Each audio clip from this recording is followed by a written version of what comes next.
नमस्कार, मैं पवन आज के इस वीडियो पर आप सभी छात्रों का स्वागत करता हूं।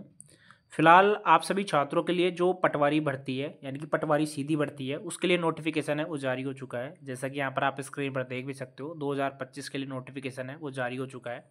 आपको इस वीडियो के माध्यम से कि जो आपके फ़ॉरम है फ़ॉरम कब से भरे जाएंगे, उसी के बाद में फ़ॉरम फीस है बिल्कुल आपकी फ्री रहने वाली है, किस तरीके से रहेगी वो भी आपको मैं क्लियर करूँगा। उसी के साथ में जो सबसे ज़्यादा इम्पोर्टेंट है कि क्या इसके लिए जो सिलेबस है वो रहने वाला है, एग्ज़ाम पैटर्न है वो क्या रहेगा, एग्ज़ाम इसके लिए कब होगा, ठीक है, कितने टोटल पोस्ट है वो रहने वाले हैं, सब कुछ आपको इस वीडियो के माध्यम से बिल्कुल मैं क्लियर करने वाला हूँ। ठीक है, तो चलिए वीडियो को स्टार्ट करते हैं।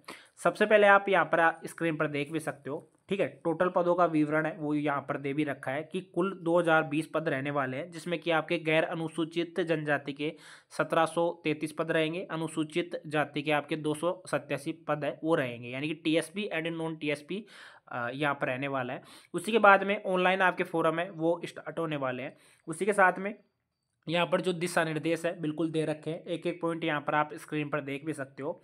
इसमें यहाँ पर देख सकते हो कि जो स्टूडेंट समान पात्रता परीक्षा यानी कि आपका सीईटी है वो आपका ग्रेजुएशन लेवल का है वो आपका कंप्लीट होना चाहिए, तो ही आप इसके लिए फोरम है वो भर पाओगे, तभी आप इसके लिए जो एलिजिबल है वो हो पाओगे। उसी के साथ में अगर आप SC ST से बिलोंग करते हो तो आपके सीईटी में 45% नंबर है वो होने चाहिए। बाकी अगर आप EWS या जनरल से अगर आप बिलोंग करते हो तो आपके 50% नंबर है वो आपके सीईटी में होने चाहिए। उसके बाद में जैसा कि यहाँ पर आप स्क्रीन पर देख सकते हो, ये पॉइंट देख सकते हो, इसमें क्लियर किया गया है कि समान पात्रता परीक्षा स्नातक स्तर 2024 की पात्रता परीक्षा बोर्ड द्वारा आयोजित करवाई जाकर परिणाम है वो 12 फरवरी 2025 को जारी किया गया है। समान पात्रता परीक्षा की पात्रता परीक्षा में योग्य घोषित वे अभ्यर्थी जो पटवारी के पदों के लिए योग्यता है वो रखते हैं वही ऑनलाइन आवेदन है वो भर पाएंगे। उसी के बाद में जो सबसे ज़्यादा इम्पोर्टेंट है कि इसके लिए जो आपको फोरम है वो किस तरीके से भरना पड़ेगा, आप सभी छात्रों को बिल्कुल क्लियर कर देता हूँ। यहाँ पर ये पॉइंट है वो आप स्क्रीन पर देख भी सकते हो, जैसे ए पॉइंट है इसमें बिल्कुल क्लियर है कि जो स्टूडेंट OTR करवा रखा है, OTR का मतलब होता है वन टाइम रजिस्ट्रेशन, ठीक है, यहाँ पर क्लियर कर रखा है।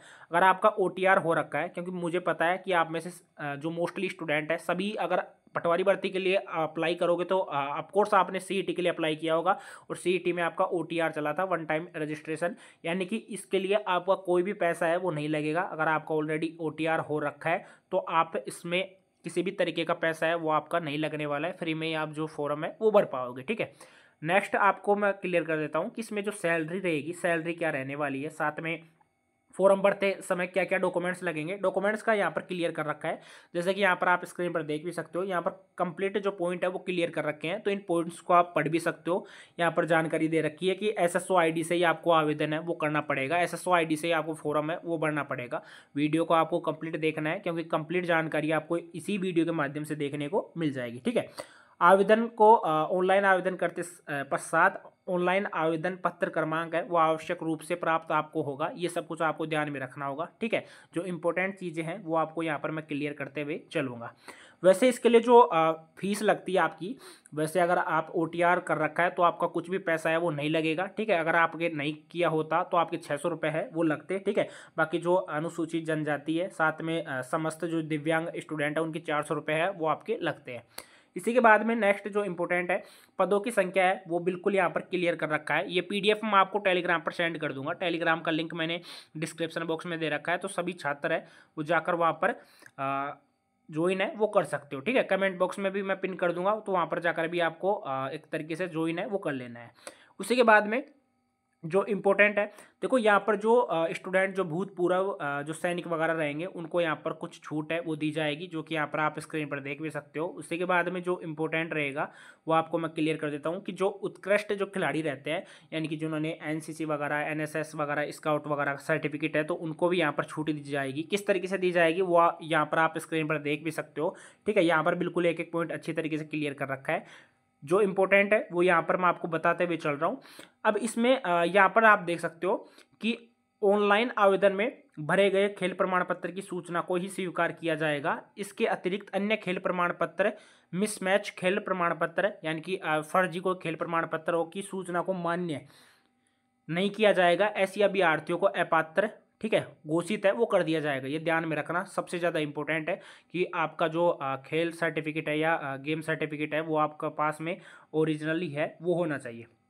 अब सबसे ज़्यादा जो इम्पोर्टेंट रहता है कि इसके लिए जो वेतन है, वेतन आपको कितना दिया जाएगा, स्क्रीन पर आप देख सकते हो 5 नंबर का पॉइंट है। इसमें जो आपको वेतन मिलेगा ये आपको L5 का वेतन है वो दिया जाएगा। पे मैट्रिक्स लेवल L5 का आपको वेतन है वो दिया जाएगा। उसी के बाद में इसके लिए पात्रता है वो आपकी क्या होनी चाहिए। देखो पात्रता को आपको अच्छी तरीके से समझते हुए चलना है, ठीक है। 6 नंबर का पॉइंट है, आपको मैं बता देता हूँ इसके लिए पात्रता है वो क्या रहेगी। फर्स्ट में तो आप स्क्रीन पर देख सकते हो कि जो भी स्टूडेंट स्थापित यानी कि विधि द्वारा स्थापित विवि से यानी विश्वविद्यालय से आपने जो स्नातक है वो कर रखा है यानी ग्रेजुएशन है वो कर रखा है, चाहे उसमें आपका बीए हो, बीएससी हो, ठीक है। बीएससी के बाद में आपका बीकॉम हो, बीकॉम के बाद में अगर आपने बीबीए कर रखा है या आपने बीसीए कर रखा है तो आप इस भर्ती के लिए बिल्कुल एलिजिबल है वो रहोगे। उसी के साथ में अगर आपने न्यू दिल्ली से NIELIT न्यू दिल्ली द्वारा आयोजित ओ लेवल का अगर आपके पास में सर्टिफिकेट है या एक तरीके से आपके पास में department of electronics accreditation government of India आपके पास में है या ओ लेवल का आपके पास में सर्टिफिकेट है तो आप इसके लिए आवेदन है वो कर पाओगे।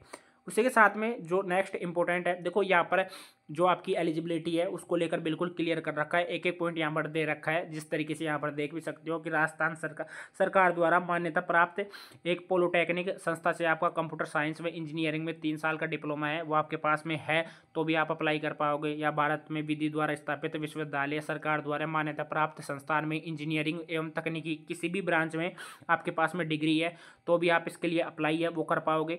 उसी के साथ में यहाँ पर एक पॉइंट और दे रखा है जो कि काफ़ी इंपॉर्टेंट है आप सभी छात्रों के लिए।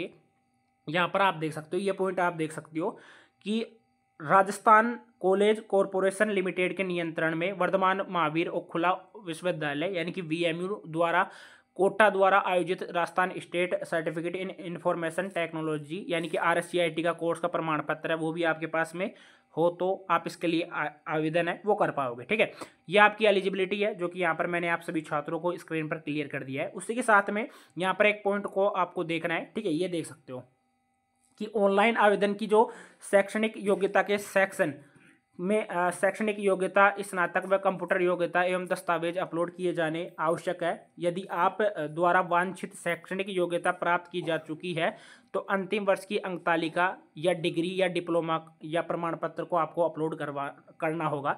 ये ध्यान रखना कि आपका जो एक तरीके से जो ग्रेजुएशन है वो आपका भर्ती से पहले ही आपका कंप्लीट हो जाना चाहिए और जो आपकी लास्ट ईयर की जो मार्कशीट है वो आपकी अपलोड होगी। इसमें बिल्कुल क्लियर कर रखा है यदि संबंधित पाठ्यक्रम में प्रवेश ले लिया है तो प्रवेश फीस की रसीद है और साथ में यदि अभी प्रवेश नहीं लिया है तो यह आशय या नोटरी से सत्यापित शपथ पत्र है वो आपको अपलोड किया जाना आवश्यक है। ये कि वह परीक्षा से पूर्व अहर्ता हासिल कर लेगा। अहर्ता मतलब कि आपने योग्यता है वो हासिल कर ली है। साथ ही में टेढ़े मेढ़े जो ब्लैंक है वाटरमार्क तथा ये सब कुछ आपको क्लियर करके देना होगा, ठीक है।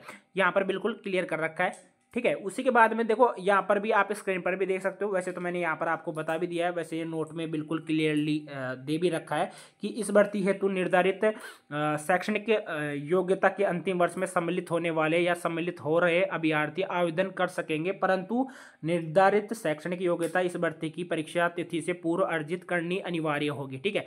जब ये भर्ती स्टार्ट हो रही है इसके लिए आपको सबसे पहले जो एलिजिबिलिटी है यानी कि आपकी जो ग्रेजुएशन है वो टाइम से ही आपकी हो जानी चाहिए, ठीक है। वो डिपेंड करता है आपका रिजल्ट कब जारी होता है, क्योंकि फाइनल ईयर की मैं बात कर रहा हूँ। रिजल्ट से पहले आपकी जो मतलब रिजल्ट आपका परीक्षा से पहले ही कंप्लीट हो जाना चाहिए। उसी के बाद में अन्य योग्यता भी यहाँ पर दे रखी है, ठीक है। उसके बाद में जो आयु सीमा है, आयु सीमा को लेकर मैं क्लियर कर देता हूँ। यहाँ पर आप स्क्रीन पर देख सकते हो 8 नंबर का पॉइंट है। आयु को लेकर यहाँ पर बोला गया है कि जो आपकी आयु काउंट की जाएगी वो 1 जनवरी 2026 से काउंट की जाएगी, यानी कि 1 जनवरी 2026 को आपकी 18 साल कंप्लीट हो जानी चाहिए और आप 40 साल से अधिक के नहीं होनी चाहिए, ठीक है। जिस भर्ती वर्ष विशेष में सीधी भर्ती के पदों के लिए भर्ती नहीं हुई हो और यदि कोई आवेदक उस वर्ष की भर्ती में आयु की दृष्टि से पात्र था तो उस आयु की दृष्टि से पात्र माना जाएगा, ठीक है। ये सब कुछ यहाँ पर क्लियर कर रखा है। अब जो सिलेबस रहेगा, सिलेबस क्या रहने वाला है वो आपको मैं क्लियर करूंगा। पेंशन है, पेंशन की सुविधा इसमें दी जाएगी, ये ध्यान रखना, पेंशन आपको मिलेगा। इसमें बोला भी गया है कि नए नियुक्त होने वाले कर्मचारियों के लिए नियमानुसार राज्य सरकार द्वारा पेंशन योजना है वो लागू की जाएगी। उसी के बाद में यहाँ पर आप 11 नंबर का पॉइंट है वो भी यहाँ पर आप स्क्रीन पर देख सकते हो, ठीक है। OTR को लेकर मैंने क्लियर किया था, OTR यहाँ पर आप देख सकते हो स्क्रीन पर। उसी के बाद में परीक्षा का आयोजन है वो आपको मैं बता देता हूँ। परीक्षा का आयोजन है वो कब किया जाएगा, यह आपका किया जाएगा। परीक्षा का आयोजन है वो यहाँ पर आप स्क्रीन पर देख सकते हो। यहाँ पर 12 नंबर का पॉइंट है, इसमें बिल्कुल क्लियर कर रखा है कि परीक्षा का आयोजन है वो 11 मई 2025 को ऑफलाइन, ठीक है, OMR बेस्ड जो परीक्षा है वो आपकी आयोजित करवाई जानी प्रस्तावित है। परीक्षा की दिनांक व स्थान में परिवर्तन करने का अधिकार बोर्ड के पास सुरक्षित रहेगा, ठीक है। यानी कि जो आपकी परीक्षा होगी वो आपकी होगी 11 मई 2025 को आपकी परीक्षा है वो होने वाली है। यानी कि मई से पहले ही आपकी जो एलिजिबिलिटी है वो आपकी कंप्लीट होनी चाहिए, ठीक है। जो कि मैंने क्लियर किया है कि अगर आप फिलहाल आप फाइनल ईयर में हो तो आपका रिजल्ट है तुरंत ही आ जाना चाहिए, ठीक है। प्रवेश पत्र है वो आपका एग्जाम से पहले आपका जारी हो जाएगा। अब उसके बाद में सीधा बात करते हैं यहाँ पर आवेदन किस तरीके से करना है, ये सब कुछ आपको क्लियर हो जाएगा। अब उसके बाद में फ़ोटो वगैरह आपको अपलोड करनी होगी, इसके बारे में यहाँ पर क्लियरली दे भी रखा है कि आपका जैसे फ़ोटो है वो 1 साल पुराना है वो नहीं होना चाहिए। उसी के बाद में नेक्स्ट यहाँ पर क्लियर कर रखा है कि फ़ोटो की पृष्ठभूमि बैकग्राउंड सफ़ेद या हल्के रंग की होनी चाहिए। उसके बाद में 50% जगह आपका घेरना चाहिए। उसके बाद में फ़ोटो साफ किसी सिर किसी भी कपड़े से यहाँ पर छाया बालों से ये ढका हुआ नहीं होना चाहिए। ये सब कुछ यहाँ पर क्लियर कर रखा है, ठीक है। फाइल की साइज़ वगैरह 100 KB की होनी चाहिए। उसी के बाद में यहाँ पर स्कैन की गई फोटो का आकार 100 KB का होना चाहिए, ठीक है। उसी के बाद में यहाँ पर सब कुछ आपको अच्छे तरीके से दे रखा है, ठीक है। और यहाँ पर आवेदक द्वारा ऑनलाइन आवेदन भरते समय 2 या अधिक फोटो को मिलाकर मोर पे फोटो से फोटो एडिटर ऐप से किसी भी प्रकार की छेड़खानी है वो आपको नहीं करनी है। ये ध्यान रखना आपको अच्छी तरीके से।